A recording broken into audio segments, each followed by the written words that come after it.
Bugünkü dərsimiz 2-ci Dünya müharibəsidir. Başlayaq dərsə. 2-ci Dünya müharibəsinin səbəbləri var idi. 20-ci əsrin 30-cu illərində böyük böhran dövlətlər arasında ziddiyyətlər kəskinləşdirmişdi. Nüfuz dairələri, xam mal və satış bazarları uğrunda mübarizə gedirdi. Versa-Vaşinqton sistemin ərazisiz şərtlərinə narazı qalan Almaniya, İtaliya və Yaponiya qısaltçılıq güclənmişdi və bunun nəticəsində onların şovinist, yəni milliyyətçiliyin ifrat forması siyasəti yürüdürdü və ABŞ bir tərəfini qorumaq və baş verə biləcək müharibə nəticəsində faydalanmağa çalışırdı. Demokratik qüvvələrin və əsasən dövlətlərin Böyük Britaniya və Fransanın öz mövqeyini qoruyub saxlamaq istəyi, faşizm təhlükəsinin lazımınca qiymətləndirilməməsi və totalitar rejimlərin bir-birinə qarşı qoymaq cəhdləri, SSR və Şərqi Avropa uzaq şərqdə nüfuz dairələrini genişləndirməyə çalışması və Almaniya ilə əməkdaşlıq bunun səbəblərindən sayılırdı. İkinci Dünya müharibəsinin başlamasına baxaq. 1939-cu il sentyabrın 1-də Almaniyanın Polşa hücumu və İkinci Dünya müharibəsinin başlaması üçün bir hadisə oldu. Bu müharibə tank qoşunu ilə hava qüvvələri ilə eyni anda tətbiq edildi həmin dövrdə. Və belə deyək, bu yeni bir üsul idi hərb tarixində və ildırım sürətli müharibə, yəni Blitzkrieg adı ilə daxil oldu və Almaniyanın tətbiq etdiyi ildırım sürətli müharibəsi nəticəsilə Polşa hücum başlandı və bu hücum nəticəsində Polşa qoşunları məğlub oldu və Alman qoşunları Polşa ərazisinin bir hissəsini işğal etdi. Müharibədən bir həftə əvvəl imzalanan Molotov-Ribbentrop paktına görə isə Polşa Almaniya və SSR arasında bölüşdürüldü. Buna görə də Sovet qoşunları Polşanın şərqini işğal etdi və 1939 sentyabrın sonunda Almaniya və SSR arasında imzalanan müqaviləyə əsasən Şərqi Avropa Almaniya və SSR arasında nüfuz dairəsinə bölündü. Qış müharibəsinə baxaq. 1939-cu ilin noyabrından 1940-cı ilin martında SSR tərəfindən həyata keçirilən qış müharibəsi adlanan hərbi əməliyyat nəticəsində Sovet qoşunları Finlandiyaya hücum etdi. SSR-nin 1939-cu ildə Millətlər Cəmiyyətinə çıxarmasına səbəb oldu bu hücum və 1940-cı ildə SSR Baltik sahilində yerləşən Estoniya, Latviya, Litvanı işğal etdi. Bu zaman Finlandiya müstəqilliyini qorudu. Bessarabiya Rumıniyadan alınaraq öz ərazisinə qatıldı. Beləliklə 1917-ci il inqilabından sonra köhnə Rus imperiyası ərazisini qərb sərhədlərini bərpa etdi SSR.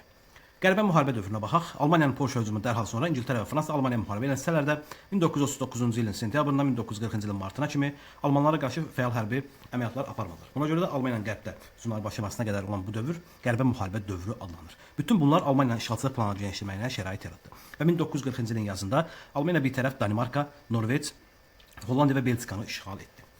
İndi Dünkeç möcüzəsinə baxaq. 1940-cı ilin mayın sonlarında Almanlar Kale limanını ələ keçirərək İngilis, Fransız və Belçik qoşunları Dünkeç rayonunu mühasirəyə aldılar. Lakin Hitlerin əmri ilə bu hücum dayandırıldı və əməliyyatın hərbi hava qüvvələrinin davam etməsinə əmr etdi. Bu hadisə tarixə Dünkeç möcüzəsi kimi daxil oldu. Hitler bu qərarı ilə Böyük Britaniya sülh bağlamaq niyyətində olması kimi qiymətləndirilir. Bununla belə müharibənin talih edən strateji səhv olduğu da müəyyən bir zamandan sonra ortaya çıxır. Qərbi Avropada Fransız, İngilis ordusunun məğlub edilməsindən sonra Almaniya Fransaya hücum etdi. Fransanın təslim olmasına baxaq. Hələ müharibədən əvvəl Fransa Almaniya ilə sərhəd boyunca yaratdığı gücün müdafiə sistemi üçün arxayın idi. Buna baxmayaraq 1940-cı ilin mayında, yəni əsasında mayın sonlarında Alman qoşunları Fransaya hücum edərək qısa müddətdə Fransanı işğal etdi, Parisi tutdu. 1940-cı ilin iyun 22-sində Fransanın yeni hökumətinin Almaniya ilə imzaladığı sazişə əsasən Fransanın şimalı Almaniya təsiri altında qaldı. Bu Fransa tarixinin ən böyük məğlubiyyətidir. Fransanın cənubu isə faşist hökuməti təşkil edildi. Azad dünyanın son qalası və müdafiə olunması 1940-cı ilin sonunda Alman qoşunu Norveçdən İspaniyaya qədər Avropa ərazisini işğal etmişdi. Bütün Britaniya azad dünyanın son qalası, əsasən də Böyük Britaniya azad dünyanın son qalası kimi adlanırdı. Fransa və Avropanın faşist tərəfindən işğal edilmiş ölkənin mühacir hökumətinin Britaniyada sığınmasına gətirib çıxartmışdı. Fransanın işğalından sonra Almanlar Böyük Britaniyaya qarşı hava hücumuna başladı və aramsız hücum xarakteri aldı bu. Hava hücumları ilə istənilən nail nəticədə bilmədiyi üçün də Almaniya Atlantik okeanında İngilis donanmasına qarşı müharibə aparmalı olurdu. Böyük Britaniyanın gücü müstəmləkələrdən və ABŞ-dan gələn yardımlar asılı olduğu üçün Hitler onu 1-ci Dünya müharibəsində olduğu kimi sualtı gəmilər hücumları ilə məğlub etmək istəyirdi. Lakin Almaniya Böyük Britaniya məğlub etmək planı da boşa çıxdı. Almaniya Böyük Britaniya məğlub etmə bilməməsinin səbəbləri isə bunlar idi: Böyük Britaniyanın inadlı müqavimət göstərməsi, Böyük Britaniyanın dəniz donanmasının dənizlərdə üstünlüyü, Böyük Britaniyanın yeni yaradılan radarlarda, yəni radio aşkarlayıcı köməyi ilə hava hücumlarının qarşısını ala bilməsi idi. Bu Hitler Almaniya ilə mübarizə aparan ilk qələbə idi və Almaniya isə ilk strateji məğlubiyyəti idi. Churchill İngilis hərbi pilotların qələbəsini müharibə tarixində heç bir zaman bu qədər çox insan, bu qədər az insana, bu qədər çox şey borçlu olmamış sözlərlə ifadə etmişdi. Şimali Afrika və Balkanlarda hərbi əməliyyatlara baxaq. 1940-cı ildə Afrikada hərbi əməliyyatlar meydana çevrildi. Hətta Afrika, buradakı İtalyan qoşunları geniş miqyaslı hücum əməliyyatları başladı və bu zaman İngilis qoşunları İtalyanları Misir hücumuna qarşısına ala bildi. 1941-ci ildə İtaliya kömək üçün Alman korpusunu Liviyaya göndərdi, lakin faşistlər Süveyş kanalını tutmaq cəhdi nəticə vermədi. Faşistlər bu məğlubiyyətin əvəzini Balkanlarda çıxdılar. İtalyan qoşunu Almaniya arasında Yunanistana soxuldu. İngilislər Yunanlara köməyə gəldi, lakin 1941-ci ilin yazında Alman və İtalyan qüvvələri birgə hücumları nəticəsində Yugoslaviyaya Yunanistan təslim oldu. Bu hadisə Balkanlarda İngilislərin mövqeyinə ciddi zərbə vurdu. İndi Üçlər Paktına baxaq. 1940-cı ilin sentyabrında Berlində Almaniya, İtaliya və Yaponiya arasında Üçlər Paktı adlanan müqavilə imzalandı. SSR də bu pakta qoşulmaq üçün təklif göndərildi. Lakin SSR irəli sürdüyü bəzi şərtlər Almaniya tərəfindən qəbul olunmaması pakta qoşulmasına imkan vermədi. Sonradan Macaristan, Rumıniya, Bolqarıstan dövlətlər müqaviləyə qoşuldu. Üçlər Paktında nə nəzərdə tutulurdu? Yaponiya Avropada yeni nizamın yaradılmasına Almaniya və İtaliya rəhbəri tanıyır və hörmətlə yanaşırdı. Almaniya və İtaliya Asiyada yeni nizamın yaradılmasına Yaponiya rəhbərliyi kimi tanıyırdı. Pakt imzalanan kimi qüvvəyə minir və 10 il ərzində qüvvədə qalırdı. Bundan sonra paktda əsasən dövlətlərdə hər hansı bir mövcud müharibədə iştirak etməyən bir dövlət tərəfindən hücuma məruz qalırsa, digərləri ona hərbi, siyasi və iqtisadi yardım etməyə borclu idi. Almaniyanın SSR-yə hücumuna baxaq. Hitlerin Avropada şərksiz hücuma etməkçisi, kommunizmi ləğv etmək və SSR-nin təbii resurslarını ələ keçirmək istəyirdi. Həmçinin Hitler Sovet İttifaqının məğlub edilməsi və Böyük Britaniyanın taleyinə olacağını düşünürdü. Lakin Böyük Britaniya məğlub etmədən SSR-yə qarşı müharibə başlamaq Hitlerin böyük bir səhvi idi. Hitler SSR-yə qarşı müharibə planı Barbarossa adlanırdı. 1941-ci ilin 22-sində Barbarossa planına əsasən Almaniya mütləqiyi, yəni belə deyək, müttəfiqlərlə birlikdə SSR-yə hücum etdi və ildırım sürətli müharibə stratejiyasına əsasən Alman qoşunları 1941-ci ilin qışına qədər Axenges və Həşjarxan xəttini tutmalı idi və SSR müharibə hazır olmaması səbəbilə Alman qoşunları 3 ay ərzində sürətli əməliyyatlar nəticəsində Ukrayna, Belarusiya işğal edildi. Leningrad, yəni indiki Sankt-Peterburq mühasirəyə alaraq payızda Moskvaya yaxınlaşdılar. 1941-ci ilin dekabrında baş verən Moskva döyüşündə SSR qoşunları əks hücum əməliyyatı ilə Alman ordusunu darmadağın etdi və Almanların ildırım sürətli müharibəsi boşa çıxdı. Beləliklə Alman ordusunun hücumu dayandırıldı.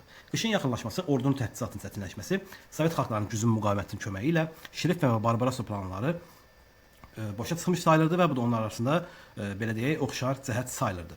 Marna və Moskva müharibələri isə Almanların ildırım sürətli müharibəsinin boşa çıxmasını bizim üçün ortaq olduğunu göstərir. Atlantika xaritəsina baxaq. Anti-Hitler koalisiyasının yaradılması ABC müharibədən əvvəl bir tərəf siyasət yürütsə də 1941-ci ilin martında qəbul etdiyi Lend-Liz, yəni borc və kirayə adlı qanunla ABC-nin təhlükəsizliyi üçün vacib olan hesab edilən dövlətlərə yardım edildi. Lend-Liz qanunundan əvvəl Britaniya az sonra SSR-yə şamil olundu. 1941-ci ilin avqustunda İngiltərənin baş naziri Winston Churchill və ABŞ-ın prezidenti Franklin Roosevelt Atlantika xəritəsi adlı sənəd imzaladı. Xartiyanın imzalaması məqsəd müharibəni davam etdirmək və qələbəni təmin etmək idi. Atlantika xəritəsi faşist blokuna qarşı müharibənin məqsədi və gələcəkdə sülhün prinsiplərini müəyyən etməli idi.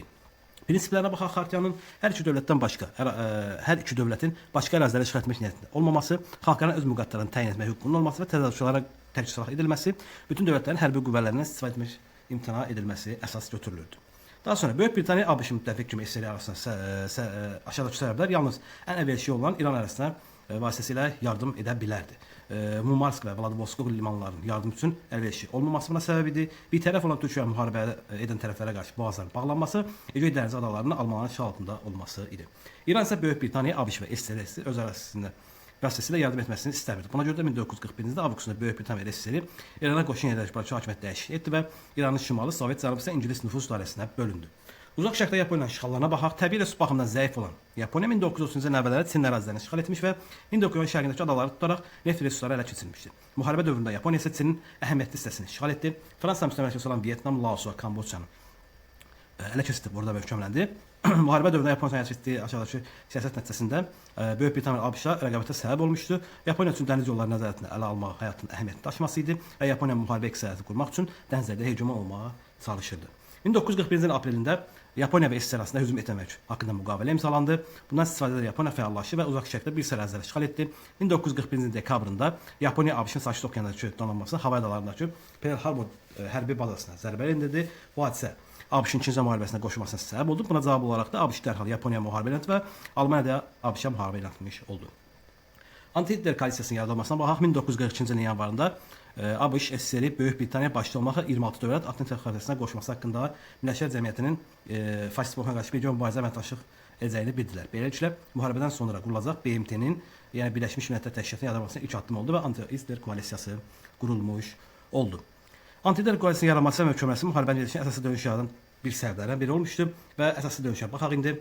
Müharibənin ilk dövründə təzyiqli dövlətlər uğurları onların böyük hazırlıqları və qəfil hücumları nəticəsində idi. 1942-ci ilin əvvəldə faşist blokun üstünlüyünün zirvə nöqtəsi oldu. Lakin cəbhə xəttinin uzanması, ordunun təchiz edilməsi və itkilərin insan ehtiyatı ilə təmin olması baxımından çətinlik yaradan vəziyyətə çevrilmişdi.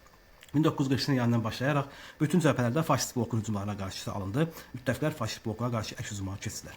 1942-ci ilin yayında Sakit Okeanda Mərcan adalarında döyüşdə Yaponiyanın Avstriyanı işğal etmək təhlükəsi qarşısı alındı. Mərcan adaları arasında baş verən döyüşdə ABŞ ordusu Yaponları məğlub etdi. Sakit Okeanda döyüş yarandı. Yaponiya Sakit Okeanda bir daha hücuma başlaya bilmədi. Və 1942-ci ilin payızında Şimali Afrikada Əl-Amaneyn döyüşündə İngilis qoşunları Misrdəki Alman, İtalyan qoşunları məğlub etdi. 1943-cü ildə Şimali Afrikada mühasirəyə alınan Alman, İtalyan qoşunları təslim oldu.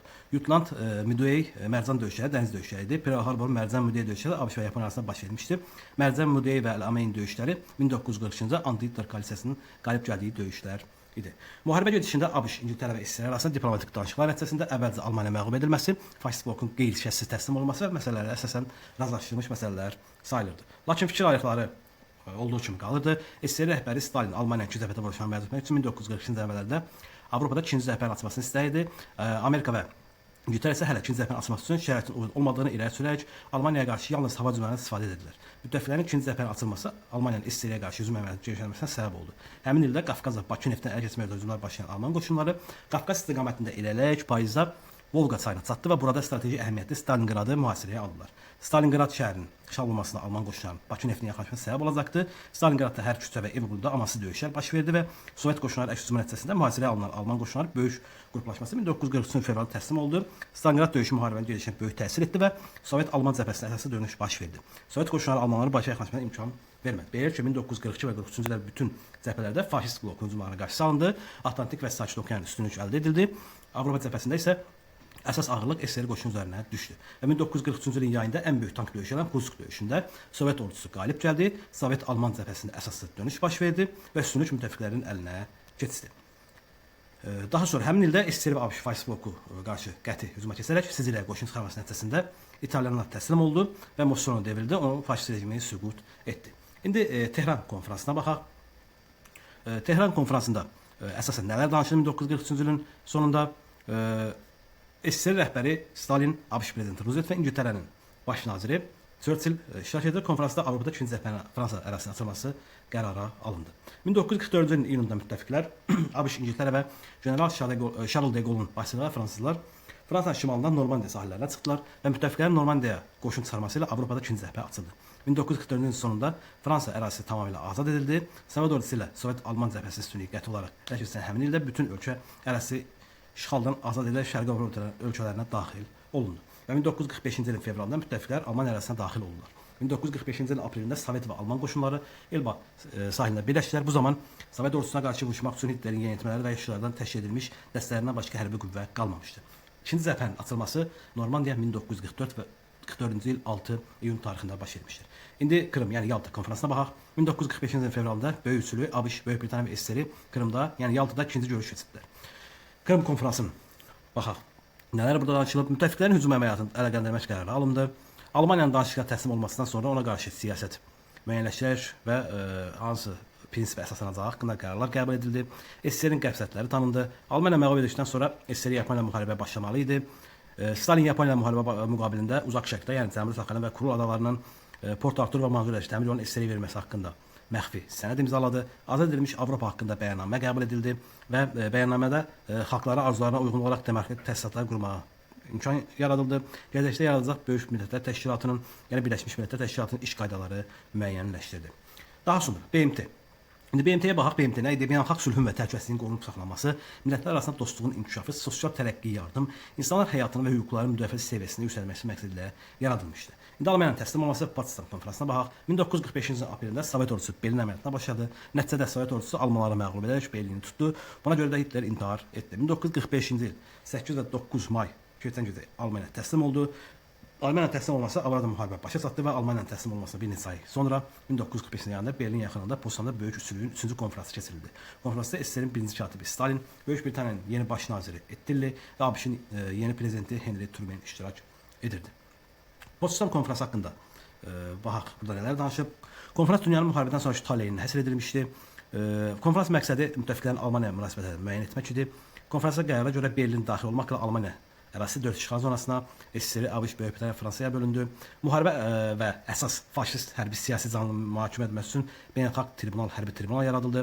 Almaniyanın dövlət sərhədləri müəyyən olundu və ərazisi 4 hissəyə bölündü. Almaniyadan alınacaq təzminatın həcmi müəyyən edildi və bu təzminatın yarısı SSR-yə çatmalı idi.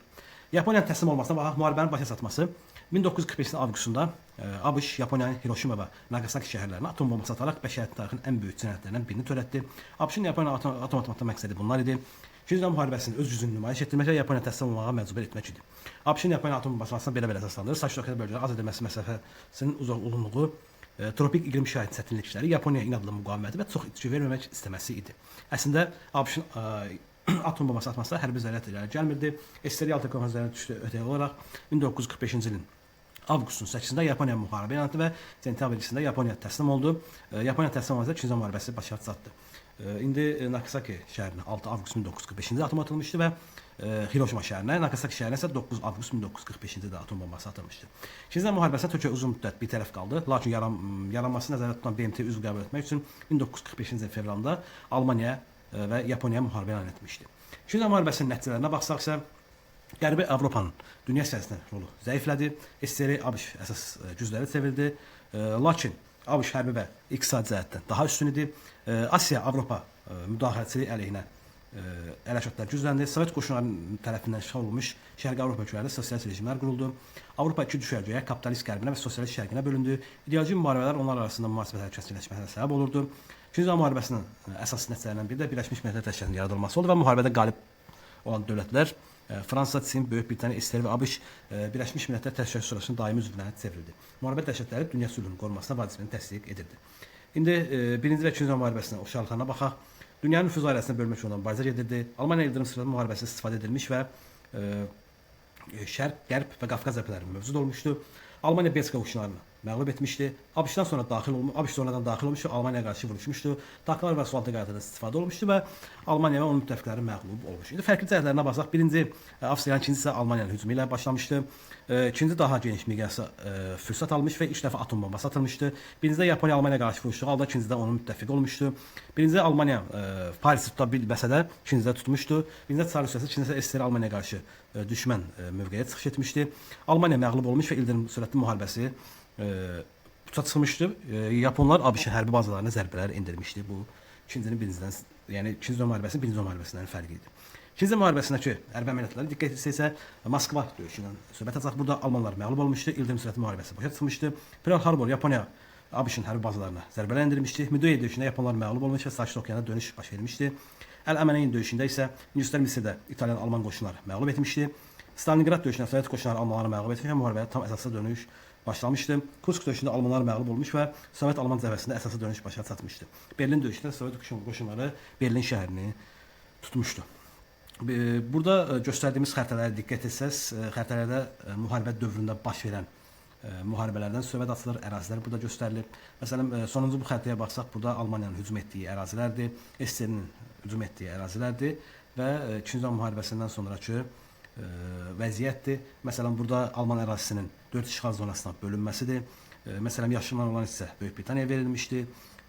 Burada portağal rəngində olan ABŞ-ya, mavi rəngdə olan Fransaya və qırmızı rəngdə olan isə SSR-yə verilmiş ərazilər hesab olunur. Dərsimiz bu qədərdir. Ümid varam sizin üçün faydalı olar. Xəritəyə də baxarsınız. Xəritə haqqında məlumatlar bunlardır. Sizə dərslərinizdə uğurlar arzulayıram.